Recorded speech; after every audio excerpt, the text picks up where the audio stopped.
Thanks for listening to the Replatform podcast, sponsored by Cranpeak and Elastic Path and hosted by me, James Gerd. A warm welcome if it's your first time. We put a lot of time and effort into bringing you really interesting guests, thought leaders, and great free content. Help us keep it that way. Tell other people about it. Get more people listening to the podcast. Share our social posts on LinkedIn and Twitter. And the best thing you can do is give this show a rating if you haven't already on Apple, Spotify, YouTube, or wherever else you might be listening. So let me introduce the new episode and then hand over to our guest. So our topic today is an interesting one, and it's been talked about a lot in the industry. It's about using generative AI with a focus on improving performance and profitability within the online grocery space. So a really interesting industry that isn't often talked about in e-commerce podcasts. And we've got two experts in this area. So firstly, a warm welcome to Scott Miller, who's an independent consultant. So hi, Scott. How are you? Doing great. Nice to be here. Appreciate you joining us. So before I introduce Prem, do you want to give people a bit of an overview of who you are, what you do? Sure. Been in the grocery business about 45 years. I currently work with multiple retailers on a lot of the independent side, but have been on both operations, merchandising, held the positions of CO, started bagging. So I think I've got a pretty good view of kind of where the industry is and where it's trying to go. And I appreciate the opportunity to share. Yeah, as we said before we start recording, I've worked with a lot of brands selling into online grocers, and I love the space. I'm really interested. I'm going to learn a load from your experience as well, so I'm looking forward to it. Thanks for joining us. And a warm welcome back on the podcast, Prem. How are you doing, sir? Hey, James. Thanks for having us. It's great to have Scott out here. Yeah, it's nice to be back. For those of you who don't know me, I'm Prem Kiran, founder and CEO of Hypersonix. We are an artificial intelligence company, very much focused around commerce and retail. And grocery is obviously one of our flagship segments that we help serve. So it's nice to be here, and I'm excited about the discussion. Yeah, looking forward to the last episode we did with you. Was very popular and had a load of plays, so I'm fully expecting this one to land just as well. Let's get cracking. So Scott, let's start with you actually to give the kind of like the strategic market view. Like online grocery business, how have they typically approached like performance and profitability analysis? Like what are the challenges? What toolkits do they typically use prior to the availability of the AI side? Well, I think that it's broken down in many ways by size of the retailer. A lot of the larger retailers have had the benefit of volume, and with volume comes cash and cash flow. And that's allowed them, I think, if you begin to break down the retail segment, you would see that the large brands, the Walmarts, the Krogers of the world, they've been in the technology side. I think that they will end up using AI as an example as the next tool in their repertoire. I think the regional players across the country that are fighting, the large players, whether it be Kroger, Publix, different ones across the nation, every regional is struggling with that concept. I think there's always been a lot of technology that from a price optimization or from a pricing standpoint, you can get good pricing software that will allow you to control your data and be able to control your margins to a certain point. But when you start trying to bring in competitive data and how hard it is to get competitive data, retailers are not known for sharing their information. So there's a lot of gaps out there that you have to work through. And so in some ways, and I've been working on the pricing software side probably for a solid hard at it for the last 20 plus years.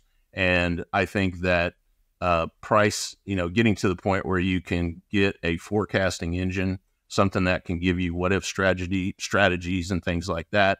That's what begins to make a difference, because now it'll allow the playing field to be level, because in the past you just haven't had that technology, the smaller the retailer.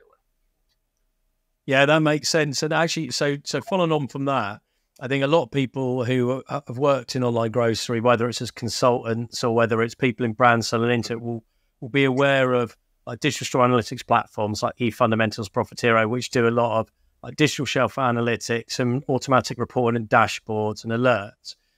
Where do you see this generative AI piece, which is where Hypersonix is in, where do you see that doing something different? And what is the reason why online grocers need to take this seriously? Well, I think that if you're an online, I think that there's the way the grocery industry looks at it. Okay, I'm not speaking for everyone. I'll just certainly give you an opinion, but online grocery is a segment of the business. Most of us are still brick and mortar, and the vast majority of the consumers, even though e-commerce has taken off and is obviously taken its fair share, I think we still have a huge amount of the populace that relies on brick and mortar to get their groceries. And so for us, it's the idea of moving away from, I would call, pricing engines that don't give us the ability to have foresight and to be able to look out into the future. We have a tendency to be, I think it's really the move from being a reactive situation to a proactive situation. And I think that's what's going to make the difference.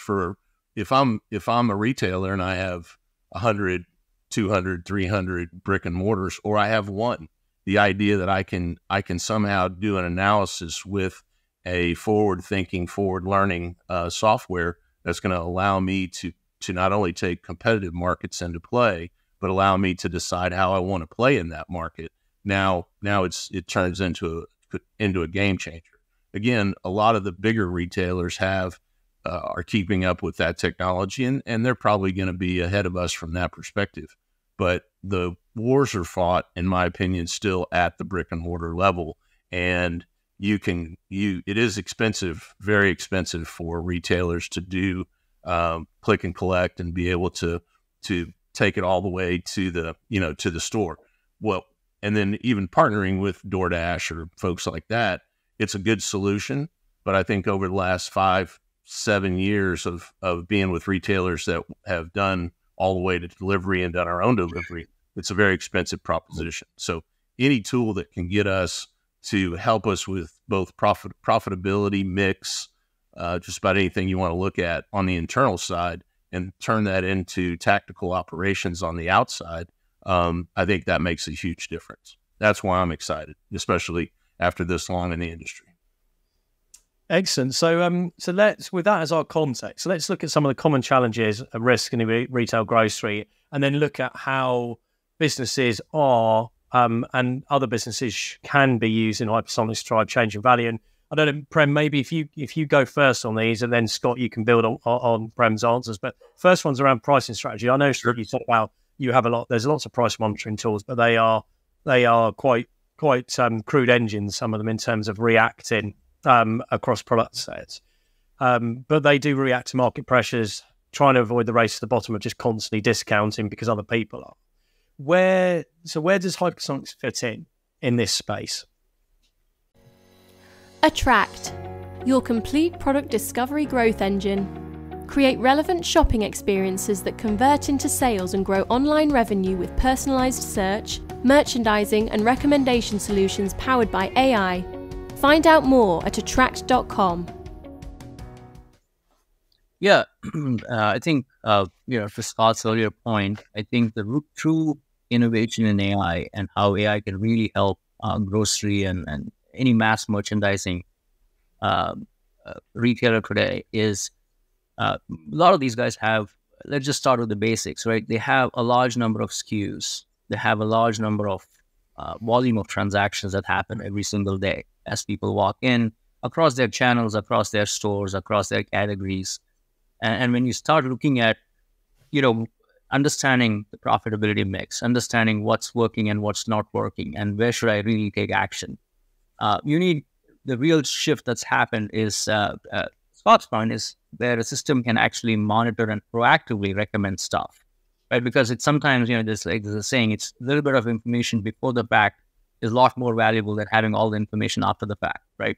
So it's where a system can truly look at signals, being able to look at, and these signals could be a variety of signals. It could be like sales signals, competitor signals, market signals. It could be cost signals. It could be inventory signals. So you're looking at at least 5, 7, 10 different types of signals that are changing at a fairly rapid velocity on a daily basis, and being able to monitor that and constantly tell you where should you be taking action, right, and why, and being able to provide you the facts behind it, so that experts like Scott or others who are in the industry can look at that data and say, yes, this makes sense. I'm going to do something here, not do something here, take some action at this store, not at that store, on this channel and not at that channel. Being able to do these micro decisions on every single day, because all these adds up, right? $1,000 here and $2,000 there on a daily basis, all adds up towards a significant lift in profit by the end of the month or by the end of the quarter. That's where a system like Hypersonix comes into play, is that we are that advanced monitoring, intelligence, forecasting system that looks at, hey, where does the future, what are the patterns we're able to uncover in data? What are we able to see that's happening across these various types of signals, and how do they correlate to each other? And this is the classic generative AI model, right? So we have, what Hypersonix today has is a fine-tuned model fine-tuned large language model for commerce and retail, right? Where it understands all these signals, it understands how these signals correlate with each other, it understands what this correlation means for the predictions in terms of what does it mean for the forecast, and what is an ideal prescription if that's supposed to happen. And to layer on, what Scott said is also provide a place where you can do things like what-if analysis and do scenario planning, right? You have a variety of scenarios you want to plan, you want to do a variety of what-if analysis, and you want to do that based on how your competitors change their price, or how your cost changes, or how many units you have. And you want the system to be able to simulate and give you a directional guidance. Those are all areas where we're innovating, because our goal is, again, is to help commerce and retail make more profit every day, right? So how can we help them do that with all these changing parameters? And that's kind of the space we are trying to champion. Yeah, I was just going to add to that. I think that we talked briefly about this idea of, and I think this is the key to at least how we're using it and what I'm doing out in the grocery industry with different clients. Too often, trying to get to the level of basket analysis and being able to really understand what your customer base is versus the traditional price. You got to chase. You're chasing your competition. So you have Walmart, or are you a high-low operator? Do you have a card? I mean, you have all these traditional ways to go to market that have been out there for the last 10, 20 years. I was with a retailer in the 90s that actually started one of the first shopper cards. The problem was we didn't have enough experience and enough technology in our side to understand what to do with the data. So flash forward, now we're in a model where even small retailers with the right tools can begin to understand what their customers are looking for. And that's a profit changer for us. And many people that maybe aren't in the grocery business, it is true. We operate on about 3 to 5 cents to 7 cents on the dollar. And that's a fact. It's not me just saying that. So suddenly you're moving into a model where you can begin to understand price elasticity, not just across retail prices, but also across your own customer base to see where it goes. So the idea of 80-20 rule now changes a little bit, because you're going to have more control and you're going to make strategic decisions on possibly your go-to-market strategy and realize you could be more profitable, not necessarily chasing down the retail or chasing down the big boxes and that kind of thing. But I'll add this. Price is only one mechanism. It's only one strategy. You've got to have a lot of other things that create the value proposition for your customer. That can be service, that can be, how you pit yourself against your competition. But it does come back to the value proposition. So imagine you're getting a tool that gives you the depth of knowledge that you've never kind of had before if you sit in that smaller tier. The challenge will be that the AI side of it speeds up your bigger boxes and your bigger competition. However, independent retailers have been known to be extremely nimble in the marketplace. So now I know I got to stay nimble to stay alive, but now you've given me a tool that allows me to proactively get ahead of the curve, where maybe in the past I'm reading a report that's 30 days old or even a week old, and I still can't react. Yet I'm out there spending 1% to 2% of my sales on advertising, and it's not as effective. So hope that helps. Yeah. It reminds me of my first jobs of sitting in Monday trading meetings where people present data and graphs with green and red, and then everyone looks at each other and says, speak to you next week, and then nothing's done about it. And the move to actually doing things in real time and making decisions that improve it. So yeah, that does resonate. And actually it leads on nicely, Prem, to my next question around like how people in the online grocery space are using the tooling. It's inventory management. People will be used to having like stock coverage reports where they look at run rates and, okay, we've got 3 weeks coverage. They plan their replenishment accordingly. I guess the question that other people will have will be, so where does Hypersonix fit in here? What does it do differently? What's that value add that people can get from it in terms of that stock management intelligence? Yeah, no, that's a great question. And it's not just true for stock management, but I think across the board, how we help is, I think the biggest value is, the best way I can explain this is, you go to a doctor and you get a health report, right? And you can do that every once in a while. And every time you go, you can create a report and it shows up and, you can take action versus you have a system now, like an Apple Watch or something that's on your hand. It constantly tells you, hey, your blood pressure is going up or your sugar is going up. So it's the ability to do this advanced monitoring on an ongoing basis in real time, right? So what the real value that Hypersonix brings to several of our clients is the fact that we're constantly monitoring every single signal and providing you near real-time insights. And we're doing it to Scott's point, we're doing it in bite-sized fashion where it's easy to consume and easy to act, because that's fundamentally what you're trying to do, right? You're helping retailers and e-commerce merchants make smarter, faster decisions by creating superhuman capabilities to them, right? And you're able to do that because you're constantly monitoring this data, you're looking at it, and you're telling in advance, saying, hey, we are sensing that you will go out of stock in this item based on what the latest sales velocity we are seeing, based on the reforecasting we did. Or we think that this item is getting overstocked because all of a sudden we have seen a drop in sales velocity of these items at this location, right? And so you're going to be overstocked by X amount, and this much amount of working capital is going to get locked. We suggest that you drop the price and you reforecast. So being able to do things like that, where the system automatically suggests a markdown strategy or automatically suggests a stock up strategy, right? And you're able to do that with a much more advanced forecasting system. Even one of the surprises I've seen with some of our retailers today is even their forecasting systems are pretty antiquated, right? They use a naive forecast. Now you have a lot more advanced forecasting capability using machine learning, where I can forecast based at a daily basis, time of the day, hour of the week, etc.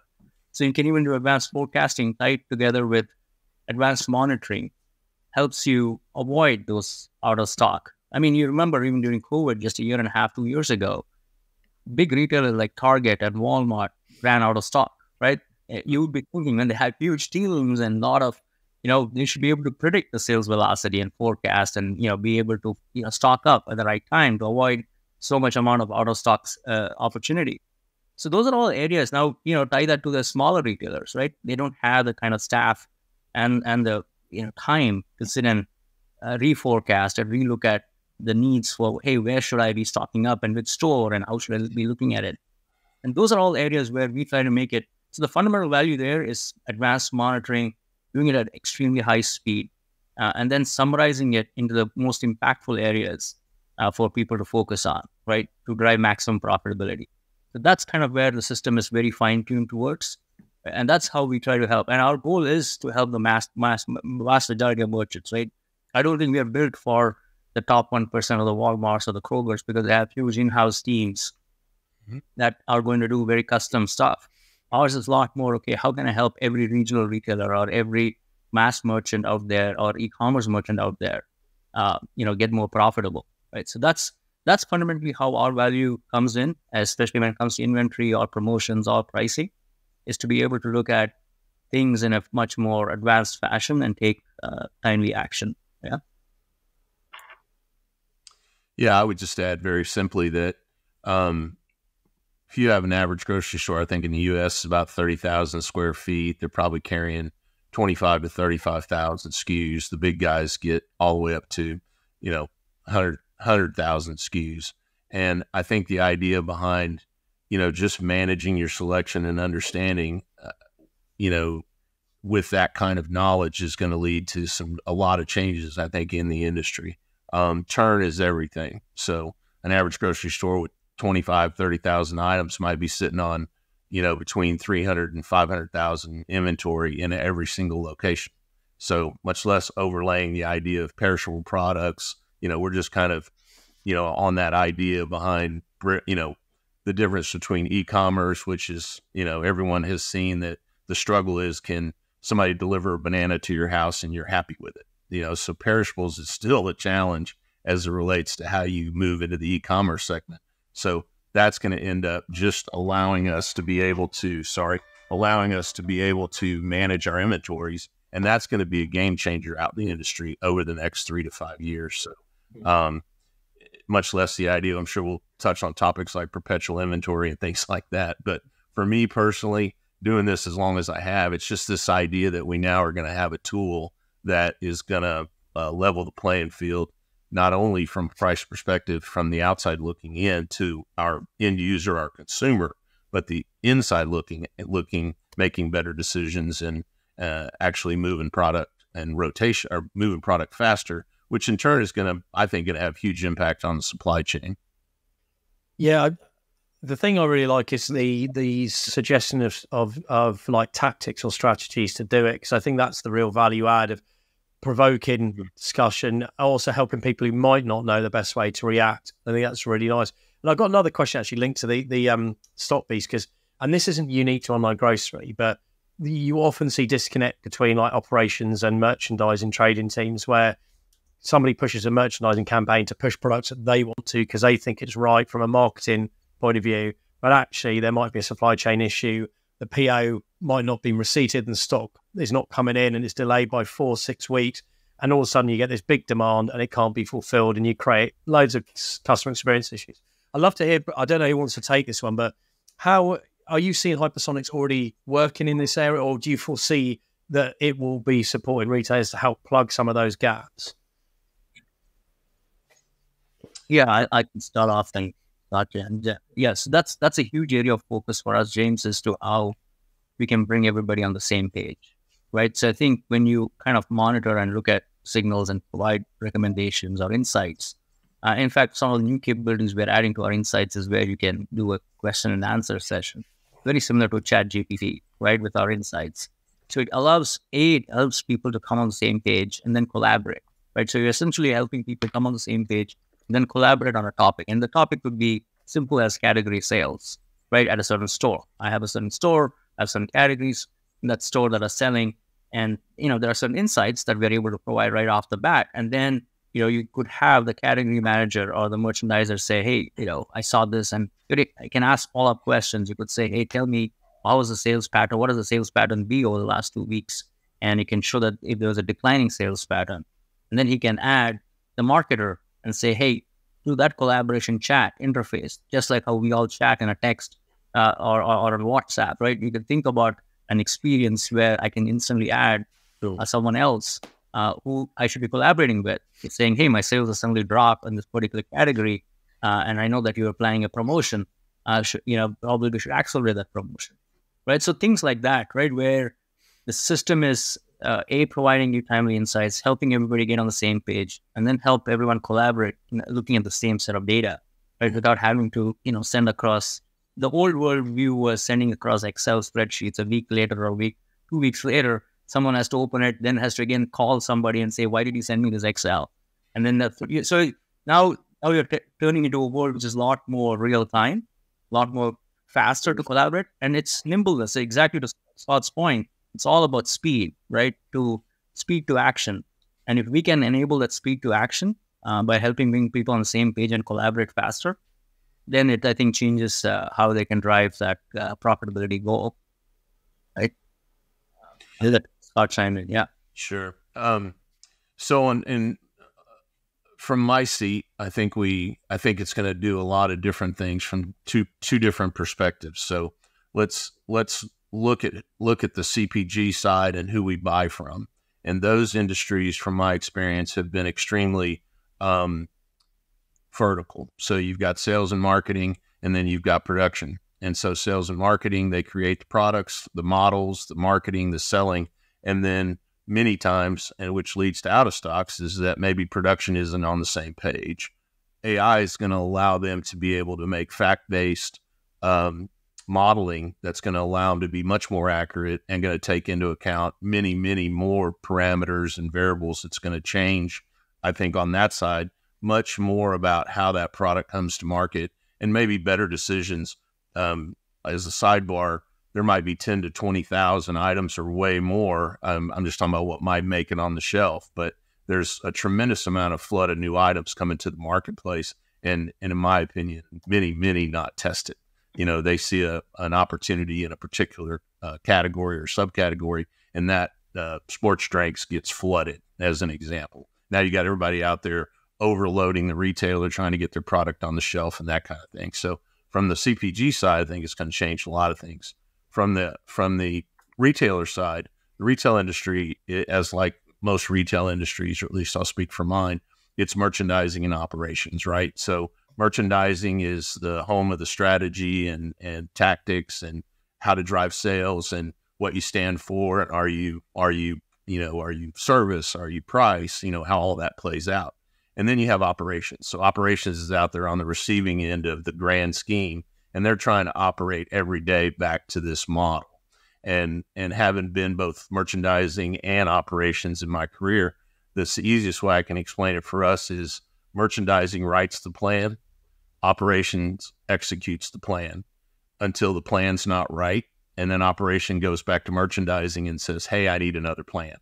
And so I think what's going to change is the ability to be much more accurate, fact-based, not just that it's not going to do away with all the subjectiveness of how to go to market, but it's certainly going to be much more fact-based in developing those strategies on the marketing side of how we go to market.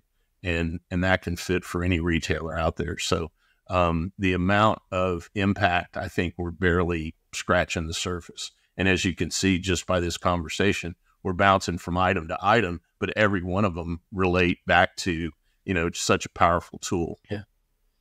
Yeah. Interesting. So, because I've worked on the other side of the selling and online grocery with CPG brands, mainly like global brands, like Mars, Colgate, etc., where their issue is they want to sell more through online grocers.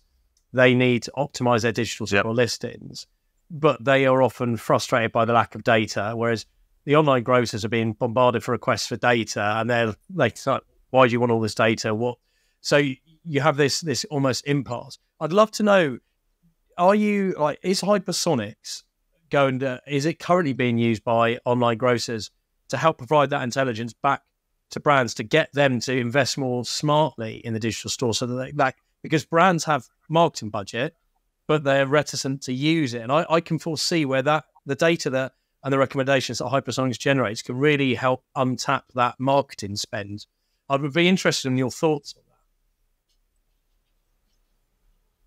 Yeah, no, that's a great point, James. I think today our primary focus has always been still, I think to Scott's point, we're still in the early stages of AI adoption even within retail, right? So just we're seeing what we have been seeing in the last 12, 18 months is a sudden growth in adoption just across even regional retailers on, who were initially gun shy on what AI can help. And then you needed evangelists like Scott and others who were a little bit ahead of the curve in terms of applying AI and to actual use cases. So we are beginning to see now a growth in adoption of AI across retail. And I think the next step to that is going to be leveraging some of those AI benefits that they're gaining to help their suppliers, essentially the manufacturers, make smarter decisions, right? I think you're going to see that as a natural next step because as retailers are beginning to see better value, like for example, today we have retailers who use us to help with vendor scorecarding, right? They want to understand which vendors are more profitable for them and why, and it helps them negotiate with their vendors better in terms of understanding promotion dollars and what to promote and end cap aisles, and a variety of things that they do with their vendors, right? I think the natural next step towards that is being able to provide the data even to their vendors or their suppliers to help them with better pricing, promotions, new product introductions. All of those things are the very next step that you'll start seeing as more and more retailers start leveraging the benefits, are able to see that, hey, if I had these promotions or if I had these products, I can be more profitable, being able to influence their manufacturing partners to do that in a more effective manner. And that's just a matter of time, right? And I know that they are more hungry than the retailers, but the data is with the retailers, right? The data, retailers still have the actual consumer data in terms of what's working and what's not working and why and at what times and what times of the year and times of the day. So I think as you see more and more mass adoption, which frankly has happened with the larger guys, right? If you see today Kroger or they have partners like dunnhumby, or they have either in-house teams that they've bought out, like Walmart has its own Walmart Labs. And so you see the larger guys being able to do that today with their manufacturing partners or their CPGs. I think it's going to be a lot more prevalent now with the regional guys, because as more and more of the regional guys and the mid-market retailers get their arms around leveraging data to their benefit and becoming more nimble, I think they can together create their own cooperatives and then have a much stronger influence on their manufacturing partners. Right. And we see that as a very next natural progression that we'll be able to enable them with. Yeah. Well, I totally agree, Prem, and I think that, you know, the supermarket industry, at least, you know, for the last 30, 40 years, we look at data as intellectual property, and it has a huge amount of value to it.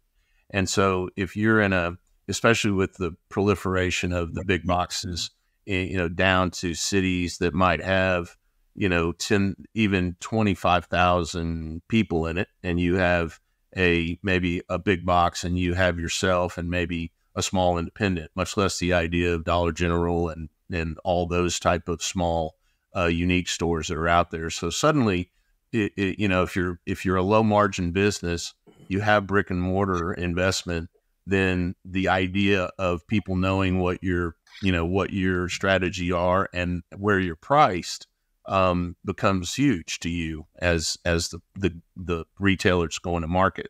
What I think evolves and changes is that becoming aware of the fact that you really begin to understand with price elasticity and basket analysis where your profit is within your customer base. So suddenly you may find that 20, 30% of your customer base is price oriented, and that's their biggest decision maker. But you may have 50, 60, 70% of your customers that are not driven by price.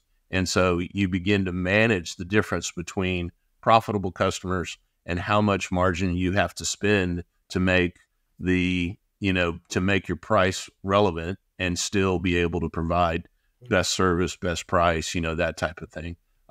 So it's you know, a long way around. That's why the data is guarded so closely, because if a big box or even another regional retailer has my information, they're likely going to target me in some ways, and it's going to give them a leg up. So I don't see that changing a lot. I see that, and right now out there's plenty of AC Nielsen and different stuff that can give you an average selling price in a particular marketplace. So it's not like there's not a lot of information out there, but again, you're back around to the level of sophistication of the retailer and how they're moving in the marketplace. And you know, you see a lot in, like, any channel, you see retail come and go, whether it be brick and mortar or e-commerce or whatever. So, you know, who could crack the code and have the value proposition as well as be competitive on price? And lo and behold, you know, you've got better tools nowadays. And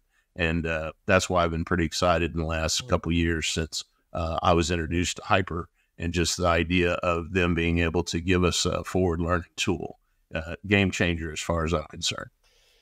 Yeah, I'm really intrigued to see, Prem, where it develops with that, helping strengthen relationships between, like, proactive thinking brands and proactive thinking retailers, because I haven't had so many conversations with brands and done training with them about what good data sharing is, how you open up data sharing relationships, and how you build it into your joint business plans and all that stuff. They just foreseeing the ability for a tool to say, if you invest in sponsored placement on these search terms, you could get an uplift of X. That intelligence in real time shared back to a brand, rather than you can spend $15,000 extra on this without any understanding of what impact it will have. I could see that as a real game changer for the brand's willingness to open up marketing taps. So yeah, watch this space, basically. That's interesting. And Scott, coming back to you on that kind of strategic consultant picture, how, when you're working with the independents, and inevitably budget constraints are always important to understand in businesses. There's always conflicts for where money's being spent. How do you think they can make an investment in a generative AI tool pay off, instead of it just being seen as another tool that people don't get value from? Like, who needs to own it? How should the business approach this to make it successful usage? Yeah, and I think that in our industry, that's probably one of the challenges out there. So many times, unless the senior leadership is in tune with technology in the marketplace, it ends up maybe not being a big enough part of the strategic thinking. And so it sometimes it falls to the VP of technology or IT, who traditionally is more of a plug and play. Here's the hardware, here's the software that runs the front ends and things like that. And I think that the retailers that are beginning to give voice to their technology and their forward leaning tools out there is what's beginning to make the change. So I think that coupled with the pressures from, as we've been discussing, from all different sides, is forcing retailers, especially in that mid-range, to look for solutions that are going to produce results. And I think that's where the bridge becomes more and more important.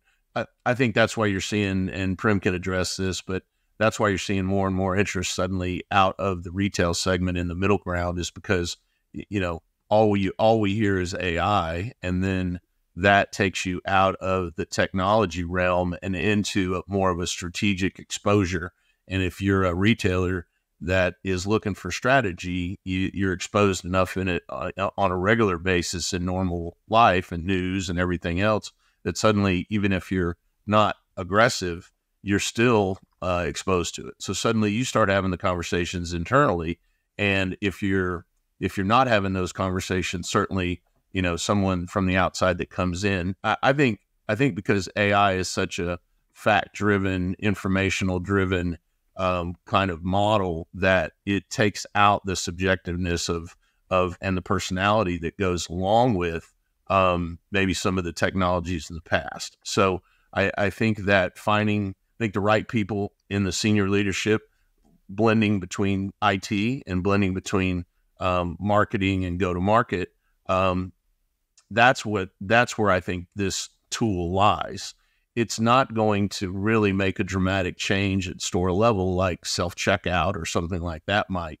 Where it's going to really show up is on the labor side, where you're turning you definitely understand turns, you're cutting your inventory, but just in time becomes real, because now you're using truly technology that gives you just in time. It's not you trying to figure out it on a spreadsheet, but it's real. And so I think that's the path that I take when I'm having conversations with retailers on my side. And if I can just bridge back to what we're talking about from the CPI side, where we've had a lot of success is, you're promising, you develop relationships with even regional smaller players that Texas is a big state. So I live in Texas. So down here, it could be a regional player, but if I have 100 stores, I could move a lot of product. And so suddenly you're not just relying upon, I think I'm going to sell this, and looking at what you sold in the past. You're actually plugging it in. You've got competition. You're looking at retail margins. You're seeing where you want to fit in. And if you're a proactive, collaborative type of partner in that relationship, I think that's where the competitive advantage comes from some of the local players that have done really well, the HEBs of the world, and the folks out there and even, at Deerbergs, I'm using some regional independents, but that's the dominance and the way to play is Wegmans, and that's how they maintain, is trying to stay ahead of that curve. So I think this just continues to add to that value relationship. Yeah, and I think Scott's spot on that, right? I think as you think about adoption of AI within the retail e-commerce world, even, I think it is a C-level prerogative, or it is a senior level leadership prerogative, because you're, again, talking about moving the needle for the business, right? You're talking about profitability, you're talking about increasing sales, reducing cost of operations, everything that's fundamentally touching your top line and bottom line, right? And it is something that requires a certain level of senior leadership sponsorship to be able to take advantage of. And there is obviously a clear first mover advantage. That's the people who are, what we are beginning to see is, there are some people like Scott who understand the value of AI and how AI can apply to very specific use cases. Well, and it's not a general pie in the sky, hey, we can help you make decisions better, but it's getting very specific into, hey, what kind of decisions and where, right? And how is that going to really move the needle for you, right? Whether it's a better pricing decision, better promotional decision, better inventory decision, better, whatever. We can pick 15 different areas where very specifically it adds value, and you're able to measure ROI and in a very tangible manner within a very short amount of time, right? Either in terms of the amount of productivity gain or amount of faster decisions, or how many missed decisions you had in the past to what you're doing now. So you're able to very quantifiably measure that, and you're able to see that happen in specific use cases. Clearly, pricing is one of those areas. We see promotion effectiveness is another area. We see better management of inventory and stock out and so on and so forth, right? And what we're beginning to see is once you have that senior level leadership, I think people slowly start seeing the benefits of how much time they can get saved and how much faster they're able to make decisions, and then it kind of spreads from there. And I think we're beginning to see that happen more and more.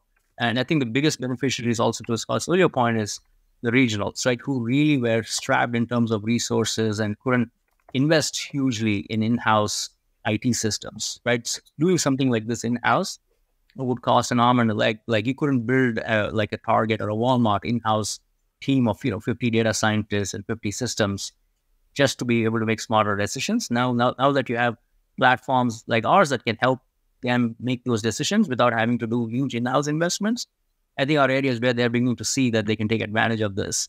And many of these guys are fairly large, but they're regional, right? Like the HEBs of the world or the Bigmans of the world, they're all big in their own size, in their own state or in their own region. And they're interested in making these smarter, faster decisions, right? And I think that's where we see a huge opportunity as well. And I think it's a win-win-win. I think the retailers win. Eventually, I think even the CPG companies will gain tremendously from this because they can move more of their product through these retailers. And you'll see that consumers win, right? Consumers are going to see, better promotions, better pricing, better inventory, better, things that helps them. And I think, grocery is one of those markets where people still love to go in store and buy. And I think that's going to, you see more and more of that happening. Yeah, great. I'm definitely interested to keep an ear or an eye on, not an ear on, eye on where it goes in terms of forging closer relationships between the brands and the retailers. I think that's going to be a very interesting space. But look, Prem and Scott, that's answered all the questions I want to get across. I think it's going to be really interesting for everyone listening. If anyone wants to reach out to find out a little bit more information about, I guess, specific, because we focus on online grocery, how do they reach out? Who can they connect with? Yeah, I mean, you can connect with Hypersonix. Like always, it's info@hypersonix.ai. You can send me a direct email, prem@hypersonix.ai, or sales@hypersonix.ai. We'll be happy to answer any of your questions, provide material, and also case studies on how we're seeing several of these retailers gain quick ROI. And I think this is definitely an area that's worth testing.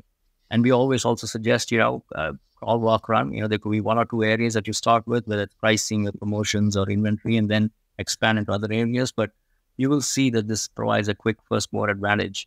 And we are seeing that with all of our partners today, right? Yeah, on my side, you can reach me directly at scottmiller369@outlook.com. Fantastic.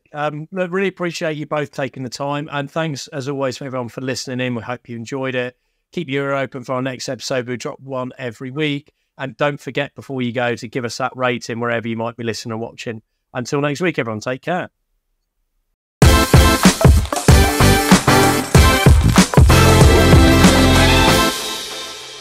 more information on this topic, head over to replatform.fm for our audio podcasts. To discuss a project, or if you'd like to chat about any of the topics covered in this episode in more detail, please reach out to myself, James Gurd, or my co-host Paul Rogers via LinkedIn and Twitter. Thanks again for listening, and keep your ears peeled for the next episode.